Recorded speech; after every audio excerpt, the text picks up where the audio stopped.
যে মুহূর্তে আমি গোপন কক্ষে টিম লিডারের জেড প্যান্ডেন্টটি ধরে রেখেছিলাম, আমার হৃদয় হঠাৎ ডুবে গেল।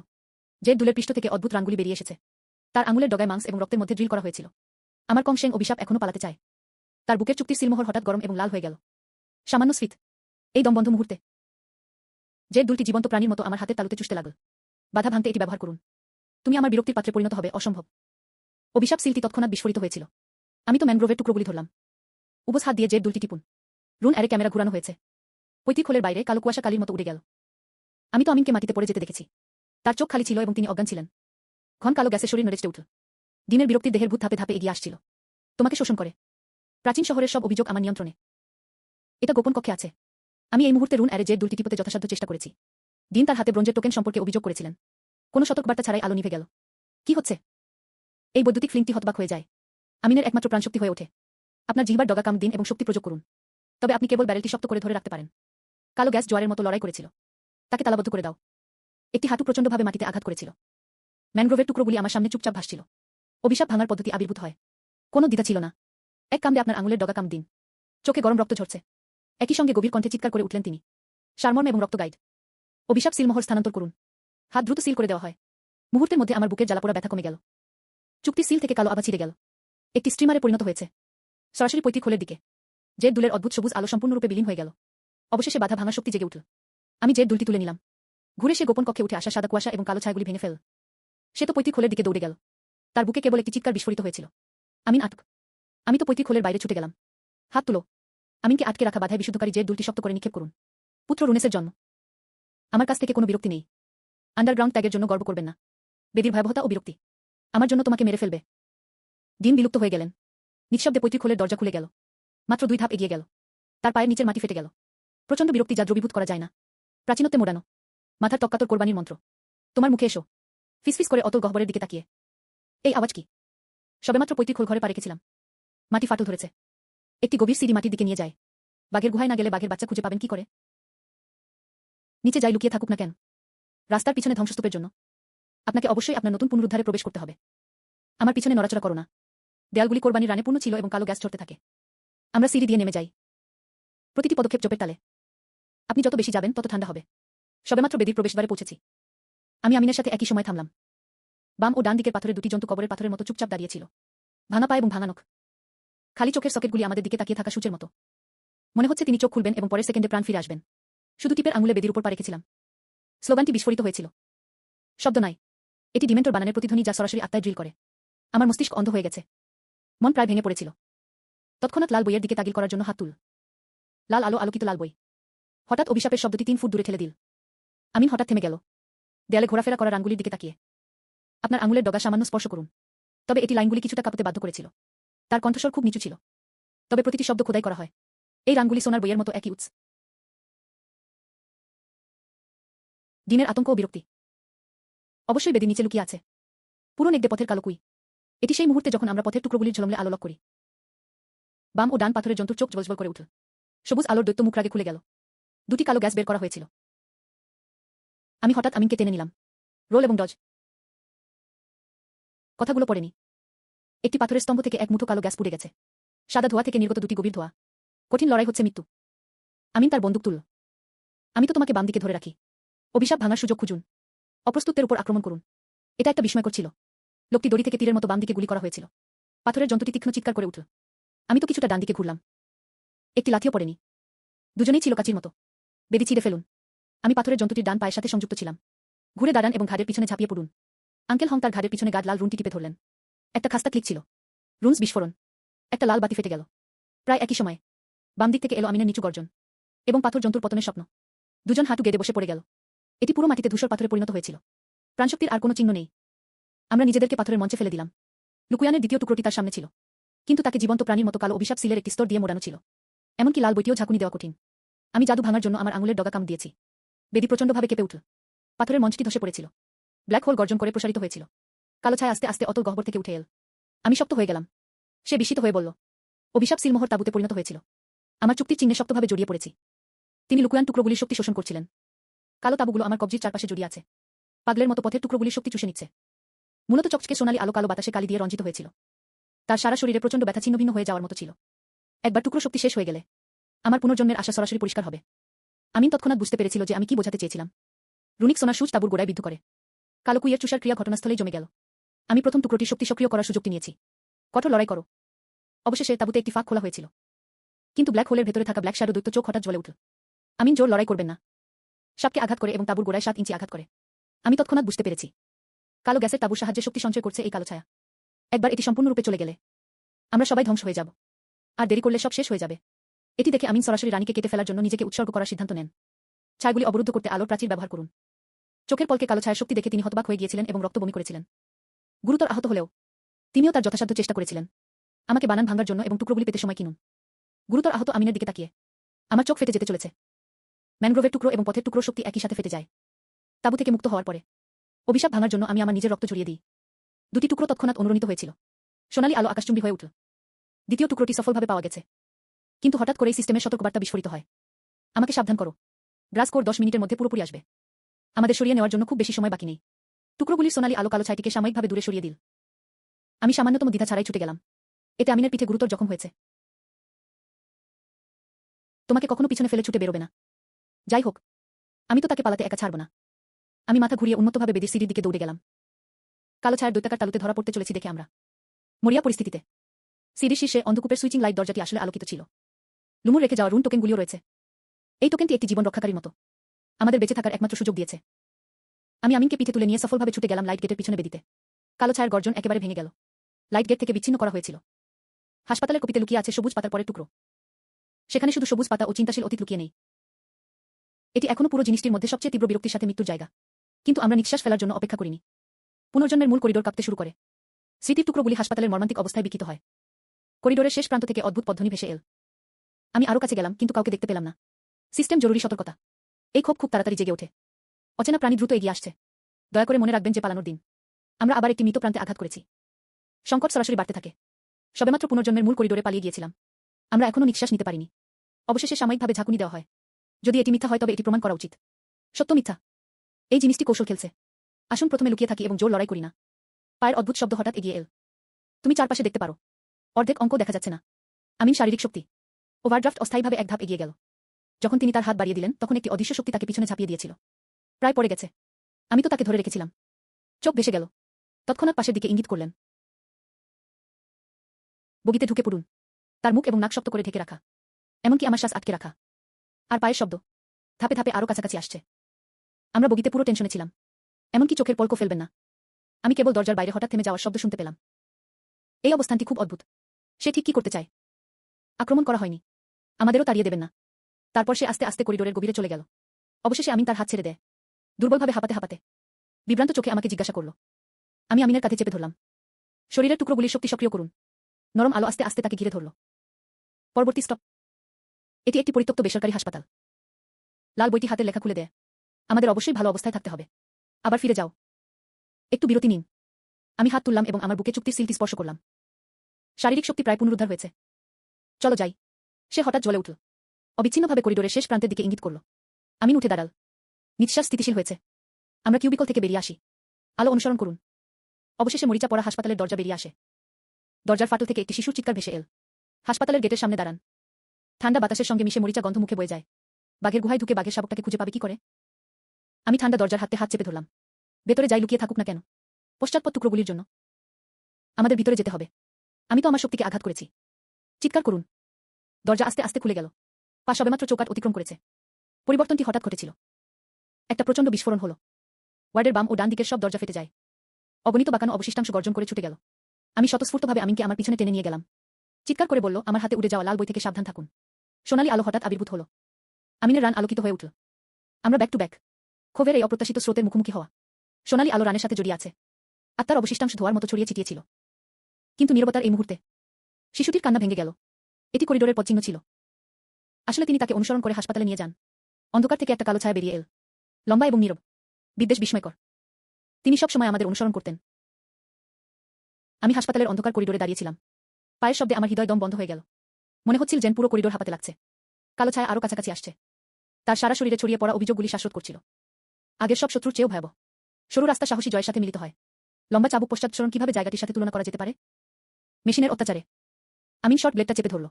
নাকলগুলি সাদা। কালো ছায়াটির কোনো দ্বিধা ছিল না। হাত তুলে বেশ কয়েকটি কালো গ্যাস নিক্ষেপ করলেন তিনি। তাঁবুগুলি লাল বইয়ের আলোর জালে ক্র্যাশ করেছিল, যা আমি আমার সমস্ত শক্তি দিয়ে প্রসারিত করছিলাম। অপটিক্যাল নেটওয়ার্ক তৎক্ষণাৎ প্রচণ্ডভাবে ঢেউ উঠল। আমার তো দ্বিধা করার সময় ছিল না। দুটি টুকরো শক্তি এক মুহূর্তের জন্য ফিরে এল। আমিনের হাত চেপে ধরল, ঘুরে দাঁড়াল এবং বন্যভাবে দৌড়ে গেল। আমরা 302 নং ওয়ার্ডে মাথা উঁচু করে ক্র্যাশ করেছি। দরজায় ধাক্কা মেরে, দরজার প্যানেলের সাথে পিছনটা চেপে ধরা। দরজার বাইরের ধাক্কার শব্দটি বজ্রপাতের মতো ছিল, ড্রামের মতো। ডং ডং ডং। কাঠের দরজাটি প্রচণ্ডভাবে কাঁপতে লাগল। ফাটলগুলো আমার চোখের সামনে দ্রুত হামাগুড়ি দিতে লাগল। মনে হচ্ছে পরের সেকেন্ডে এটি গুঁড়ো হয়ে যাবে। আমি দরজার প্যানেলে চেপে ধরলাম। শুধু আমার মনকে স্থিতিশীল করেছি। এটি হেমাটুরিয়ার পরীক্ষামূলক চিকিৎসা বলে। তিনি আসলে এখানে থাকতেন। তিনিও এমন বর পাপ ভোগ করেছেন। যে মুহূর্তে আমি মেডিকেল রেকর্ড খুললাম, তার বুকের চুক্তির সিলমোহর প্রচণ্ডভাবে পুড়ে গেল। কোনো সতর্কবার্তা ছাড়াই আমার মনে তীব্র দুঃখের বিস্ফোরণ ছড়িয়ে পড়েছিল। এটি মেডিকেল রেকর্ডের শব্দগুলির সাথে সংঘর্ষ হয়েছিল। কিন্তু এই মুহূর্তে দরজার বাইরের ধাক্কার শব্দ হঠাৎ থেমে গেল। হ্যাঁ, আপনি সব সময় এই দেয়ালে আটকা থাকতে পারবেন না। আইকন, ল্যাবের টুকরোগুলি সম্ভবত সেখানে রয়েছে। আমিন তাড়াতাড়ি আমার কাছে এলেন। কণ্ঠস্বর ছিল অত্যন্ত নিচু। আমি তো তাকে প্রলুব্ধ করতে যাচ্ছি। আপনি টুকরোগুলি সন্ধান করতে ল্যাবে যাওয়ার সুযোগ নেন। জীবন ও মৃত্যু ভাগ করে নেওয়া হয়। কখনো ছাড়বেন না বা হাল ছেড়ে দেবেন না। আসুন একসাথে তাড়াহুড়ো করি। টুকরো টুকরো শক্তি দিয়ে তার হাতে লাল বইটি ছড়িয়ে দিন। হাতের তালুতে সোনালি কালো আলো হঠাৎ উঠে এল। কথাগুলো পড়েনি। আমার হাতের তালুতে থাকা দুটো টুকরো হঠাৎ সোনায় ফেটে গেল। কালো রঙের সাথে জড়িয়ে থাকা উজ্জ্বল আলো জড়িয়ে পড়েছিল এবং উত্থিত হয়েছিল। এটি একটি জ্বলন্ত আলোর স্তম্ভে পরিণত হয়েছিল। একটি ধাক্কা দিয়ে এটি ভেদ করে ফেল। ভেঙে পড়া কাঠের দরজা। ঠিক মাঝের গেটের বাইরে কালো ছায়া একটি শোকাবহ গর্জন ছেড়ে দিয়েছিল, যা তার পিচ পরিবর্তন করেছিল। তার শরীরের চারপাশের কালো গ্যাস জোয়ারের মতো ঝাপসা হয়ে পড়ে। কণ্ঠটি দ্রুত শক্ত হয়। কালো দাগ দিয়ে দাগযুক্ত একটি সাদা কোট। এটি আলোতে স্পষ্টভাবে প্রদর্শিত হয়। যে মুহূর্তে আমি সাদা কোটটি পরিষ্কার দেখতে পেলাম, আমার মস্তিষ্ক বজ্রপাত করছিল। এটা সারা জীবনের অবশিষ্টাংশ। কোনো দ্বিধা ছিল না। আমি আমিনের কবজি চেপে ধরলাম। পা টেনে বের করুন এবং তাড়াহুড়ো করুন। এটা একটা চিৎকার ছিল। ল্যাবে যান। 2 তলায় সিডি প্রবেশদ্বার। সে সুস্থ হয়ে ওঠার আগে আমি তাকে পেতে চাই। ল্যাবে ঢুকে পড়ুন। টুকরোগুলি পুনরুদ্ধার করুন। সবকিছুর সত্যতা উন্মোচন করুন।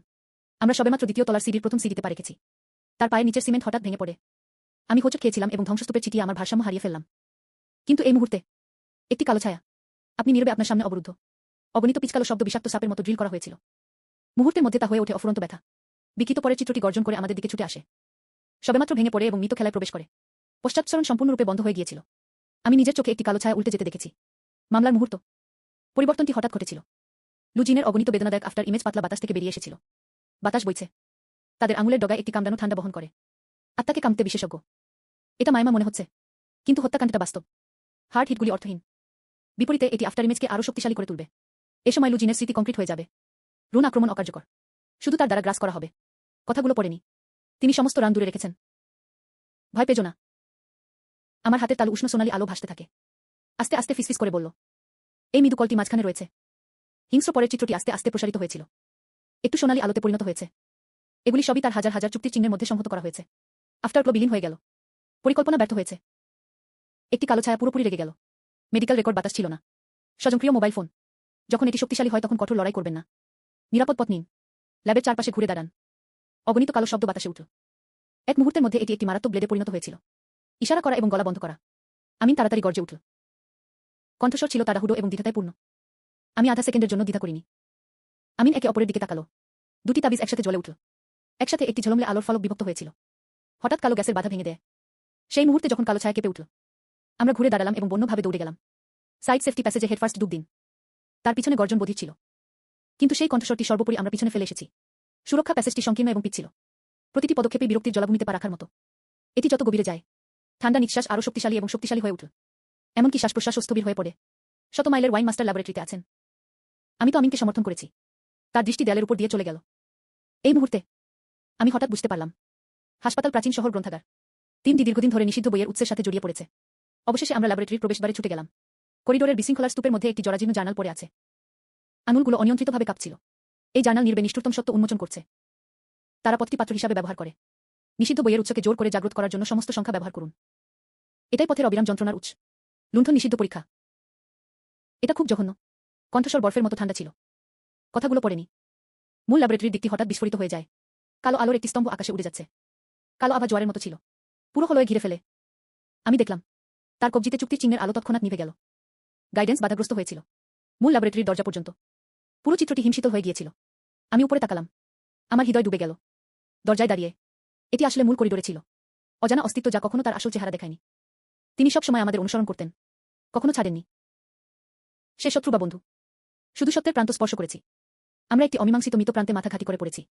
গুফেং মূল পরীক্ষাগারের দরজার দিকে ছুটে গেলেন। যা রাস্তাটি অবরুদ্ধ করেছিল তা হল মূল করিডোরের রহস্যময় অস্তিত্ব।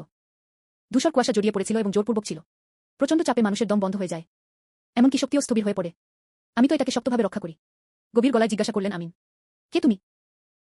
লুজিনের টুকরো টুকরো খুঁজতে আমাদের থামাচ্ছে কেন? সে আস্তে আস্তে মাথা ঘুরিয়ে নিল। কণ্ঠস্বরটি কর্কশ এবং ধরফর করছিল। আমি পুনর্জন্মের অভিভাবক। আমার হৃদয় হতবাক হয়ে গিয়েছিল। রক্ষকদের উচিত ধার্মিক পথ রক্ষা করা। তুমি কি করে আমাদের থামাতে পারলে? আপনি আপনার সমস্ত ঘুমের ব্যাঘাত ঘটান। আমি উল্টো স্কেল দিয়ে বুড়োকে স্পর্শ করলাম। হাত তুলো। ধূসর কুয়াশা তৎক্ষণাৎ একটি দুর্ভেদ্য বাধায় পরিণত হয়েছিল। ল্যাবরেটরির প্রবেশপথ সিল করে দেওয়া হয়েছিল। আমি রেড বুককে আক্রমণ করার জন্য অনুরোধ করার জন্য যথাসাধ্য চেষ্টা করেছি। আক্রমণটি ফিরে এসেছিল। বিষের বিরুদ্ধে লড়াই করার জন্য পথের টুকরোগুলির শক্তি ব্যবহার করুন। এটা অবশ্যই খেলা ভেঙে দেবে। ঠিক যেমন আমি অচলাবস্থার মধ্যে ছিলাম। আমিন আমাকে তাড়াতাড়ি মনে করিয়ে দিলেন। একটি শব্দ সোনালী এবং কালো আলো টুকরো শক্তিকে উৎসাহিত করে। ধূসর কুয়াশার বাধায় ধাক্কা খায়। মুহূর্তের মধ্যে বাধাটি কেঁপে উঠল এবং ভেঙে পড়ল। ধূসর কুয়াশা জোয়ারের মতো সরে গেল। অবশেষে রহস্যময় লোকটির আসল চেহারা উন্মোচিত হল। প্রাচীন শহরের বলিদানের রান খোদাই করা একজন বৃদ্ধ। নিঃশ্বাস প্রাচীন। এটি বেদির মতো একই উৎস। স্পষ্টতই এটি প্রাচীন নগর বলিদানের সাথে অবিচ্ছেদ্যভাবে জড়িত। আমি তৎক্ষণাৎ জিজ্ঞাসা করলাম কেন এটি ব্লক করা হয়েছে। কিন্তু তিনি মর্মান্তিক সত্য বলেছেন। গুজেন হাসপাতাল গ্রন্থাগার। পুরোটাই সুপরিকল্পিত ষড়যন্ত্র। কেবল নিষিদ্ধ বইয়ের উৎসের জন্য একটি নিখুঁত পাত্রে পথটি চাষ করার জন্য। এটি কিভাবে নিষিদ্ধ বইয়ের পাত্রে হতে পারে? আমি তো সারা শরীরে ঠান্ডা ছিলাম। অবিশ্বাসে ঝাপসা হয়ে গেল। আমি এখনো ধাক্কা থেকে সেরে উঠতে পারিনি। কালো আলোর স্তম্ভটি হঠাৎ সোনার নকশায় ফুলে উঠল। উৎপত্তি জেগে আছে। বাধা ধরে রাখতে পারে না। পালিয়ে যাও। উৎপত্তি গণনা করুন। প্রারম্ভিক জাগরণ। হিংস্র কালো শক্তি একটি বিস্ফোরণের সাথে বিস্ফোরিত হয়েছিল। তৎক্ষণাৎ ধূসর কুয়াশার বাধা ভেঙে দেয়। কথাগুলো পড়েনি। রক্ত বমি করে মাটিতে পড়ে গিয়েছিলেন তিনি। বুড়ো লোকটি তার শেষ শক্তি চেষ্টা করেছিল। আমার দিকে একটি পুনর্জন্মের শাটল টোকেন ছুড়ে ফেলুন। আমি তো এটা অবিচ্ছিন্নভাবে ধরলাম। টোকেনটি সোল্ডারিং লোহার মতো গরম। তিনি কেবল বলার সময় পেয়েছিলেন যে পরের স্পেসটি ছিল একটি প্রাচীন বাড়ি। লুজির ভাগ্য ভেঙে ফেলার চাবিকাঠি রয়েছে। জীবন নিজের দ্বারা তৈরি হয়। এটা হৃদয় থেকে উদ্ভূত হয়। আমরা অবশ্যই রাস্তার ভাগ্য পুনরায় লিখতে সক্ষম হব। আমি পুনর্জন্মের টোকেনের অনুরোধ করছি। একটি সর্পিল আলোর দরজা হঠাৎ খুলে গেল। আমিন আর আমি ঝাঁপিয়ে পড়লাম। যখন তিনি অবতরণ করেছিলেন তখন তিনি একটি বিষণ্ণ পুরানো বাড়িতে দাঁড়িয়েছিলেন। দরজার সামনে লাল রং খোসা ছাড়িয়ে গেল। দরজার ফাটল দিয়ে কুয়াশা বেরিয়ে এসেছিল। ভেতরে ভেতরে এক মহিলার কান্নাক্ষীণ শোনা গেল। সবেমাত্র পালিয়ে গেছে। আমরা একটি নতুন মৃত প্রান্তে মাথা ঘুরিয়ে পড়েছি। সবেমাত্র একটি টোকেন দিয়ে মৃত্যু থেকে রক্ষা পেয়েছিলেন। আমিন আর আমি এই বিষণ্ণ প্রাচীন বাড়ির দরজায় দাঁড়িয়েছিলাম। আমি তো টোকেনটি ধরে রেখেছিলাম। কণ্ঠস্বর আশ্চর্যজনকভাবে স্থির। জীবন নিজের দ্বারা তৈরি হয়। এই প্রাচীন বাড়িটি যাই লুকিয়ে থাকুক না কেন, আমাদের সবাইকে লুসির ভাগ্য পুনরায় লেখার একটি উপায় খুঁজে বের করতে হবে। আমরা তো কেবল দরজা দিয়ে পা রেখেছিলাম। তার পিছনে জরাজীর্ণ দরজাটি কিচকিচ করে উঠল। আস্তে আস্তে একসাথে কাছাকাছি। পশ্চাৎসরণ সম্পূর্ণরূপে বন্ধ হয়ে গিয়েছিল। সাদা কুয়াশা এক মুহূর্তের মধ্যে দৃষ্টিরেখাকে গ্রাস করে ফেল। এমনকি 3 ধাপ দূরে থাকা আমিনেরও কেবল একটি ঝাপসা রূপরেখা ছিল। আর ওই নারীর নিঃশ্বাসও দূর থেকে ভেসে আসছে। এটি শুনলেই কারো মেরুদণ্ড কাঁপতে থাকে। আমি যখন উপরে তাকালাম আমি দেখলাম মাগডির জালগুলি ঝুলছে। বাড়ির বিমগুলি পচে গেছে। অর্ধেক অঙ্ক ছিল না। বুলেটটি কাম দিয়ে সামনের হোলের দিকে ছুটে যান। চোখ সাইজে ভরে গেছে। টেবিলের উপর লুর স্পিরিট ট্যাবলেটগুলির একটি সারি নির্বে এবং গম্ভীরভাবে দাঁড়িয়েছিল। দেয়ালে একটি হলুদ পারিবারিক গাছ ঝুলছে। আমিন এক নজরে বংশানুক্রমে লুজিনের নাম লক করে দিলেন। 3টি ঘন জায়গায় একসাথে বাঁধা। এই প্রতীকটি ভাগ্য ক্র্যাক করার মূল চাবিকাঠি। তার আঙুলের ডগা কাঁপছিল। ঝাপসা হয়ে গেছে। আমিন কথা শেষ করেননি। সামনের হোলের সমস্ত দরজা একই সাথে বন্ধ হয়ে যায়। নৈবেদ্য টেবিলের উপর ধূপ ছাই কেঁপে উঠল। এটি আসলে মাঝ বাতাসে মোচড় দেওয়া হয়েছিল। চোখের পলকে দৈত্যটি অগণিত কালো ছায়ায় পরিণত হয়েছিল। আত্মার অবশিষ্টাংশ চিৎকার করে আমাদের দিকে ছুটে আসে। কালো আভা তাকে ঘিরে ফেলেছে। ঠান্ডা অস্থি মজ্জায় প্রবেশ করে। একটু ঢিলেঢালা আত্মা। বিরক্তি হতাশাজনক হবে। কালো ছায়া আরও বেশি করে মেরে ফেলেছে। ব্লেডটি কেটে ছড়িয়ে ছিটিয়ে পড়ে। একটি সংকটময় মুহূর্তে আমিন হঠাৎ মুখ তুলে তাকালো। দেয়ালের প্রতীকের দিকে তাকিয়ে। প্রথমে উৎস প্রতীকটি ধ্বংস করুন, অন্যথায় এটি অন্তহীন হবে। সেই গর্জন। এটি একটি মরিয়া পরিস্থিতিতে সংযম। এটি একমাত্র যা উদাসীন। দেয়ালের অদ্ভুত প্রতীকগুলি প্রতিক্রিয়ায় ভেঙে পড়েছিল। কালো কুয়াশা ধোয়ার মতো ফেটে পুরো ঘর জুড়ে ছড়িয়ে পড়ে। হিস হিস হঠাৎ থেমে গেল। নিস্তব্ধতার মধ্যে আমি তাড়াতাড়ি নৈবেদ্য টেবিলের দিকে এগিয়ে গেলাম। একটি স্পিরিট সিট চাপত্তি ফ্লিপ করে। পিছনে জিক্সিয়ান সিক্রেট রুমে খোদাই করা ছোট ছোট অক্ষরের কয়েকটি লাইন রয়েছে। যাত্রা শুরু করা জরুরি। একটি সত্যিকারের প্রবেশদ্বার। এখানে সব সময় লুকিয়ে থাকে। আমরা সোজা পশ্চিম অংশে চলে গেলাম। দরজার প্যানেলে রুন অ্যারে। এটি আসলে আমার হাতের তালুতে শাটল টোকেনের সাথে ঘনিষ্ঠভাবে ফিট করে। টোকেনটি মুহূর্তে এমবেড করা হয়েছে। দরজার স্ক্রোল ফিসফিস করে বলল, আস্তে আস্তে খুলুন। গোপন কক্ষের মাঝখান একটি খোদাই করা কাঠের বাক্স চুপচাপ দাঁড়িয়েছিল। বাক্সের ঢাকনার উপর আলো পড়ে, যেন আলোর শেষ রশ্মি ধরে রাখা। আমি পৌঁছেছি। অবশেষে আশা পেলাম। কিন্তু সেই মুহূর্তে যখন তার আঙুলের ডগা কাঠের বাক্স স্পর্শ করল, কালো গ্যাসের বিস্ফোরণ। কাঠের বাক্সটি বাতাসে উড়ে যায় এবং আকারে রূপান্তরিত হয়। লাল রঙের এক মহিলার একটি ভৌতিক চিত্রে সংক্ষিপ্ত। এটা যেন একটা ব্লেডের মতো আমাদের মধ্য দিয়ে ঠান্ডায় ভেসে যাওয়া। বহিরাগতদের হস্তক্ষেপ করার কোনো অধিকার নেই। লুহল ভাগ্য। আমি তো গোপন ধন নষ্ট করব।